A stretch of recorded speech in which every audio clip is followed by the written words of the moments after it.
Posachedwa apa tikupatsirani mbiri ya papa amene wangosankhidwa kumene Papa Leo 14 amene itatino wa ku America. Koma mumbiri mutikumva kuti abambo ake nda ku France komanso mayi yake nda ku Italy. Kodi zikhala bwanji ziteka bwanji kuti amene akakhale kwawo ku America.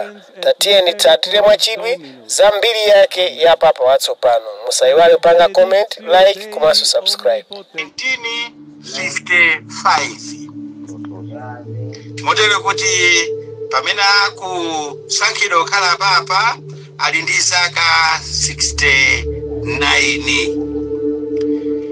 Bambo wake Papa Leo 14 wasankha dzina lakuti yakhala Leo 14. Bambo wake wa Papa Leo 14 anachokera ku Faransa ndipo anali wolankhula French. Ndipo dzina lao anali Louis Marius Prevost. Ndipo mayi yao Papa Leo 14 anali Achitaliana.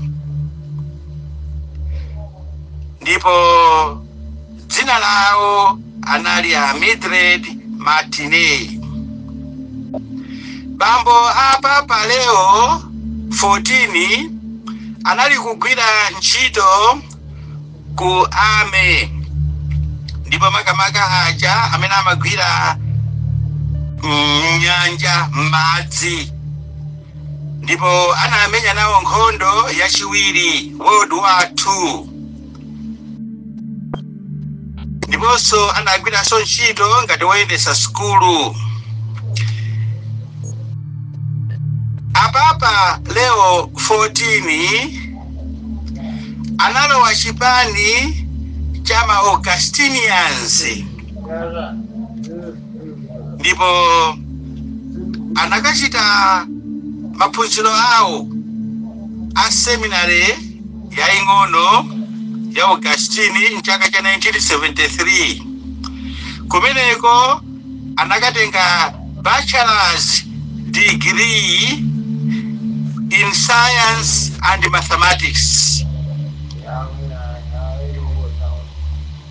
Kenaka Papa Leo 14 anachita malumbiro awo oyamba muchipani cha Augustinians mu September 1978. Ndipo malumbiro awo otsiriza anachita mu August 1981.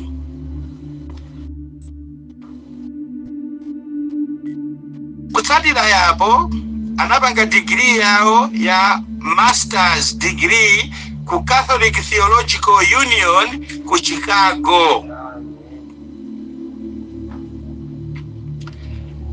Usembe.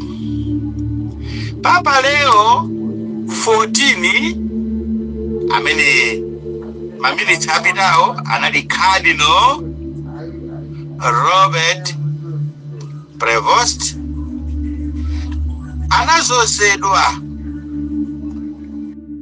unsembe ku Roma pa 19 Juni 1982. Ndipo kuja anaphunzira canon law za malamulo atazozedwa usembe 1984. Ndipo kenaka 1987 anakhala doctor wa canon law kuchokera ku Pontifical College of St. Thomas Aquinas ku Roma.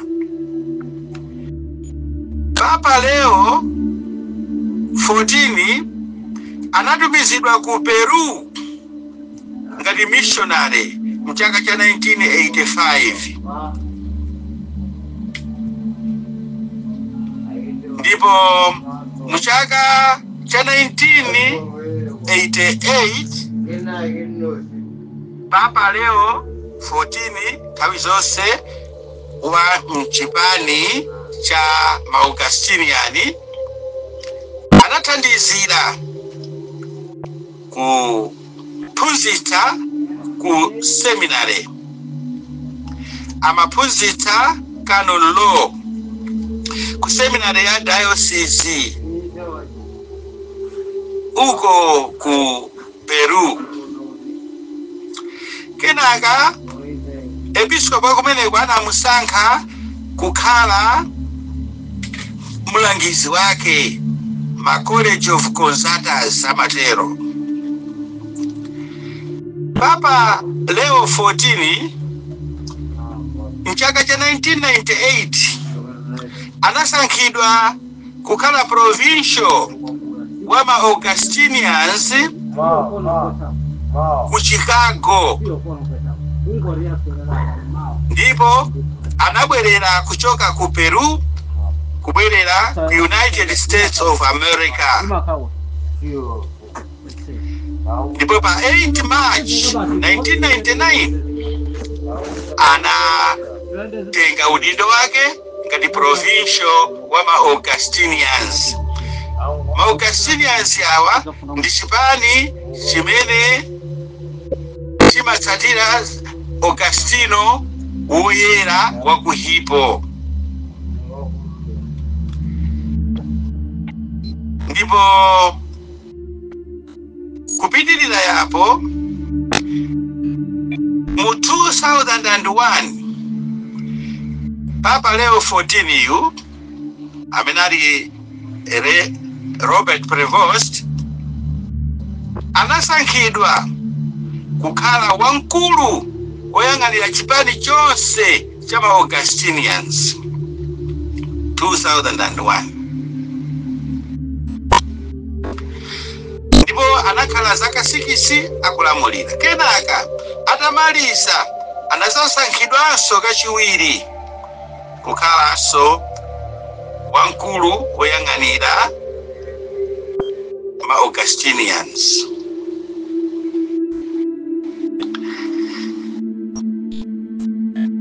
Pa 3 November 2014 Papa Francis marehemu anamusankha Robert Prevost ngati okayang'anira diocese kumene kunalibe bishop ya ku Chiclayo. Kenaka anazozedwa komweko kukhala episkopi wa diocese ya Chiclayo. Ndipo pa 12 December 2014 ku St. Mary's Cathedral anazozedwa kukhala bishop. Pa 26 September 2015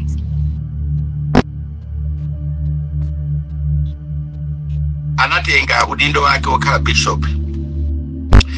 Pa July 13, 2019 Prevost anasankhidwa kukhala mugulu la ofesi limene limayang'anira ansembe ku Roma. Ndipo pa 21 November 2020 Papa Francis anamusankha kukhala membala wa bungwe limene limayang'anira mabishopi. Papa watsopanoyu wakhala ndi maudindo osiyanasiyana mu mpingo ku dziko la Peru, ku America, United States of America, ndiponso ku Vatican uko anakhalanso ndi maudindo osiyanasiyana. Maka udindo uja wa ofesi yoyang'anira ma bishopi. ndipo pa 6 February 2025 Papa Francisco anamukweza Prevost amene lero ndi Papa Leo 14 kukhala cardinal. Ndipo diocese podi ma cardinal samakani ma diocese imene anampasa ngati dzina chabe inali Diocese of Urbano. Mbiri ikunena kuti Prevost anthu amamuganizira ndithu kuti atha kukhala candidate wa Papa. Papa Francisco atamwalira. Chifukwa cha experience yake komanso kagwiridwe kake kanchito makamaka ku ofesi yoyang'anira mabishopi. Ndipo Papa Leo 14 amene wasakidwa leloyu pa 8 March 2025 ndi Papa oyamba kuchokera ku United States of America. Ndi Papa oyamba. Ife kuno ku Radio Maria Malawi tikumufunira Papa Leo 14 zabwino zonse. Tikumfunira moyo wamphamvu wazozedwa adakali nyamata ndithu zaka 69. Ayi si kuti ndi munthu okalamba kwambiri. Tikumfunira moyo wathanzi, tikumfunira moyo wamphamvu